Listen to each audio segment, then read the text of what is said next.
आज सानिकाने पप्पाच्या शर्टचं काय केलं? चला पुढे सांगते. सर्वात पहिल्यांदी गुड मॉर्निंग. मी शिवानी आपला डेली मिनी ब्लॉग्स आणि आता मी रोज जॉगिंगला जाण्याचा प्रयत्न करणार आहे. आय होप मी रोज कंटिन्यू करेल. जसं ब्लॉग कंटिन्यू करते तसं जॉगिंगलाही कंटिन्यू जाण्याचा प्रयत्न करेल. कारण की मला थोडंसं वेट लूज करायचं त्यासाठी. तर आज घरी आल्यानंतर खूप सारे कपडे आमचे जे मेस झालेले होते दिवाळीच्या राड्यात ते सर्वपैकी आवडले आणि ह्या जे 2 कुर्त्या मी तुम्हाला दाखवत आहे, ह्या मी डेली यूजसाठी आणल्या होत्या आणि खरंच ह्या खूप छान आहेत. मला तर खूप आवडलं कारण की आता गरमी वगैरे ह्याच्यात यूज होणारे आहेत. कारण की माझ्याकडे टॉप्स वगैरे भरपूर झाले होते, कुर्त्याच नव्हत्या.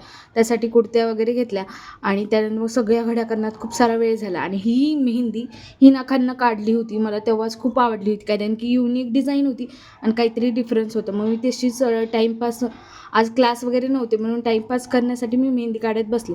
त्यानंतर सानिका पप्पांच्या जुन्या शर्टचं काहीतरी बनवत होती आणि तिनं खरंच खूप छानपैकी शर्ट म्हणजे त्याचा टॉप बनवला स्लीवलेस. मला तर छानच वाटलं. तिनं फर्स्ट म्हणजे असं न्यू काहीतरी ट्राय केलं. भेटूया नवीन एका ब्लॉगसाठी. By public.